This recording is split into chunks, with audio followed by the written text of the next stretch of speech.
India में metro का एक नया दौर आ गया है। पूरे देश में मेट्रो लाइंस का एक बड़ा जाल तेजी से फैल रहा है। ये महत्वाकांक्षी काम इंडिया में शहरों में आने जाने के तरीके को बदल रहा है। मकसद लाखों लोगों को आरामदायक और पर्यावरण के अनुकूल यातायात देना। ये तेजी सिर्फ ढांचा बनाने के बारे में नहीं है, ये लोगों को जोड़ने, ट्रैफिक कम करने और जिंदगी को बेहतर बनाने के बारे में है। ये लेख इंडिया के दुनिया का दूसरा सबसे बड़ा मेट्रो नेटवर्क बनने के सफर को दिखाएगा। हम नेटवर्क के प्रभावशाली विकास और उसकी चुनौतियों पर गौर करेंगे। हम यात्रियों की संख्या, किराए, कीमत और कनेक्टिविटी जैसे महत्वपूर्ण मुद्दों की जांच करेंगे। अंत में हम संभावित समाधानों और एक विश्व स्तरीय मेट्रो सिस्टम बनाने के रास्ते पर चर्चा करेंगे। इंडिया का मेट्रो नेटवर्क बहुत तेजी से बढ़ा है। सिर्फ एक दशक में यह दुनिया का तीसरा सबसे बड़ा नेटवर्क बन गया है। यह नेटवर्क अब 1000 किलोमीटर से भी ज्यादा लंबा है। यह विस्तार इसके आकार के 3 गुना होने का प्रमाण है। यह इस बात का सबूत है कि इंडिया अपने शहरों के ढांचे को आधुनिक बनाने के लिए कितना समर्पित है। मेट्रो क्रांति अब बड़े शहरों से आगे निकल गई है। जो पहले 5 राज्यों से शुरू हुआ था, अब 11 राज्यों तक पहुंच गया है। मेट्रो से जुड़े शहरों की संख्या 5 से बढ़कर 23 हो गई है, जो एक बड़ी छलांग है। ये विस्तार सभी के विकास के सरकार के नजरिए को दर्शाता है। लेकिन कहानी यहीं खत्म नहीं होती। नेटवर्क को और बढ़ाने के लिए बड़ी योजनाएं बनाई जा रही हैं। 2030 तक 7 नए मेट्रो सिस्टम बनकर तैयार हो जाएंगे।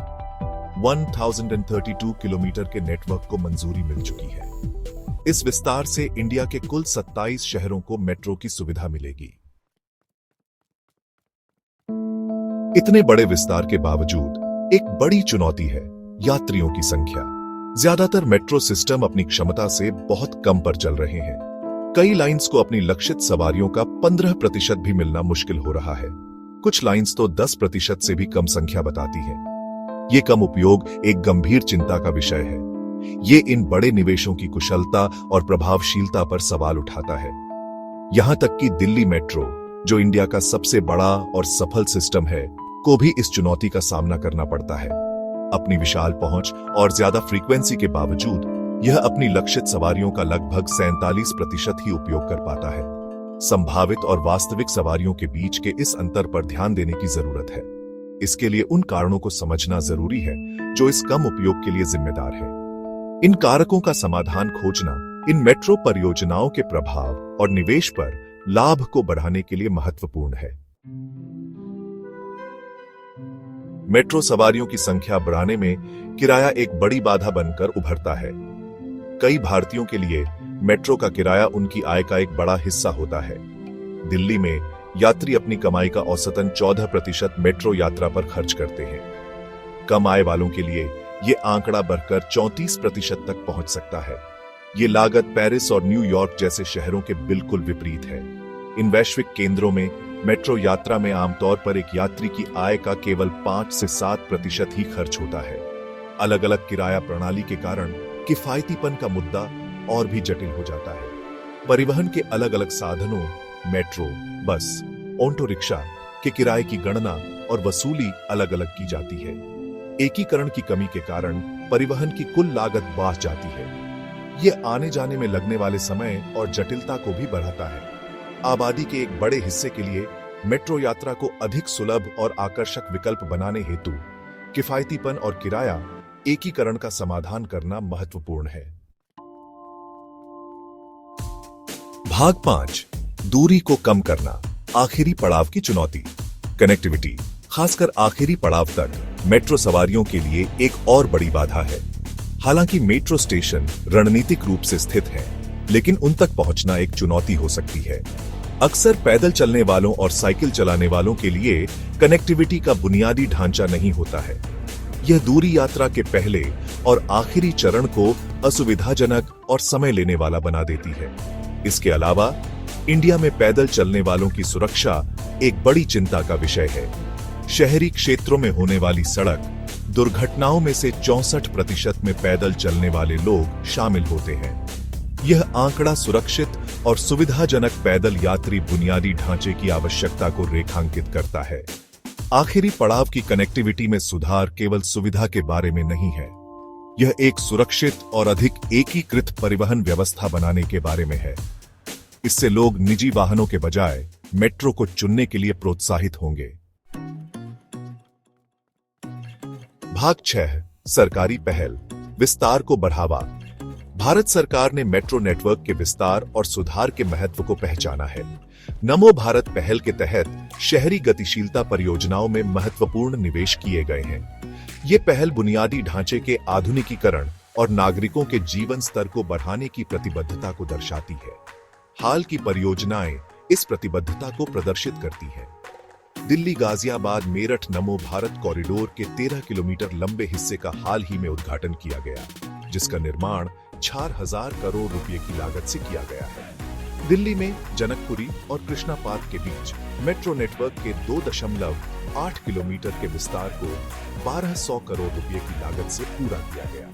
दिल्ली मेट्रो फेज IB के 26.5 किलोमीटर लंबे रिठाला कुंडली खंड की आधारशिला रखी जा चुकी है, जिसकी अनुमानित लागत 6230 करोड़ रुपए है। ये परियोजनाएं मेट्रो कनेक्टिविटी का विस्तार करने के लिए सरकार के सक्रिय दृष्टिकोण को उजागर करती हैं। भाग 7 आगे और ऊपर, सवारियों की संख्या में वृद्धि। चुनौतियों के बावजूद इंडिया के मेट्रो नेटवर्क में सवारियों की संख्या में उल्लेखनीय वृद्धि देखी गई है। 2014 से दैनिक सवारियों की संख्या 28 लाख से बढ़कर 1 करोड़ से अधिक हो गई है। यह प्रभावशाली वृद्धि परिवहन के एक व्यवहार्य साधन के रूप में मेट्रो सिस्टम की बढ़ती स्वीकृति और निर्भरता को रेखांकित करती है। मेट्रो ट्रेनों द्वारा तय की गई कुल दूरी में भी 3 गुना उल्लेखनीय वृद्धि देखी गई है। यह 86,000 किलोमीटर से बढ़कर 2,75,000 किलोमीटर हो गई है। यह वृद्धि मेट्रो सेवाओं की बढ़ती पहुंच और आवृत्ति को दर्शाती है। यह आवागमन के तरीकों पर सकारात्मक प्रभाव की ओर भी इशारा करता है। जैसे जैसे नेटवर्क का विस्तार और सुधार जारी रहेगा, सवारियों की संख्या में और वृद्धि होने की उम्मीद है। यह इंडिया में शहरी परिवहन की रीढ़ के रूप में मेट्रो की स्थिति को मजबूत करेगा।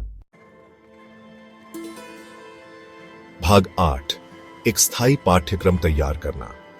अपने मेट्रो नेटवर्क की पूरी क्षमता का एहसास करने के लिए इंडिया को किफायतीपन और कनेक्टिविटी की चुनौतियों का समाधान करना होगा। सवारियों को आकर्षित करने और इन निवेशों के प्रभाव को अधिकतम करने के लिए नवीन समाधानों को लागू करना महत्वपूर्ण होगा। एक प्रस्तावित समाधान एकीकृत किराया प्रणाली की शुरुआत है। यह एक सीमित समय सीमा के भीतर एक ही टिकट के साथ परिवहन के विभिन्न साधनों, मेट्रो, बस और अन्य सार्वजनिक परिवहन विकल्पों के बीच निर्बाध स्थानांतरण की अनुमति देगा। ऐसी प्रणाली किराया भुगतान को सरल बनाएगी, परिवहन की समग्र लागत को कम करेगी और सार्वजनिक परिवहन के उपयोग को प्रोत्साहित करेगी। एक अन्य प्रस्ताव में वार्षिक ट्रांजिट पास शामिल है। वियना के 365 यूरो के पास जैसे सफल उदाहरणों के आधार पर ये पास आने जाने की लागत को काफी हद तक कम कर सकते हैं, जिससे आबादी के एक बड़े हिस्से के लिए मेट्रो यात्रा अधिक सुलभ हो सकेगी। भाग 9 लक्ष्य, दूसरा सबसे बड़ा नेटवर्क। इंडिया ने दुनिया का दूसरा सबसे बड़ा मेट्रो नेटवर्क बनाने का लक्ष्य रखा है। इस महत्वाकांक्षी लक्ष्य को प्राप्त करने के लिए केवल बुनियादी ढांचे का विस्तार करने से कहीं अधिक की आवश्यकता है। इसके लिए एक समग्र दृष्टिकोण की आवश्यकता है जो किफायतीपन, कनेक्टिविटी और यात्री अनुभव को प्राथमिकता दे। जलवायु केंद्रित ट्रांजिट पास, पर्यावरण के अनुकूल आवागमन के लिए रियायती किराए की पेशकश, टिकाऊ यात्रा विकल्पों को प्रोत्साहित कर सकते हैं। मेट्रो स्टेशनों के पास विशेष रूप से पैदल और साइकिल चलाने के बुनियादी ढांचे में निवेश करने से एक सुरक्षित और अधिक सुविधाजनक आखिरी मील कनेक्टिविटी अनुभव तैयार होगा। बोगोटा और सिंगापुर जैसे शहरों से सीखकर इंडिया अपने शहरी ताने बाने के अभिन्न अंग के रूप में पैदल चलने और साइकिल चलाने को प्राथमिकता दे सकता है। इन चुनौतियों का समाधान करके और नवीन समाधानों को अपनाकर इंडिया अपने मेट्रो बूम की पूरी क्षमता को अनलॉक कर सकता है। यह न केवल शहरी गतिशीलता को बदल देगा, बल्कि लाखों नागरिकों के जीवन स्तर को भी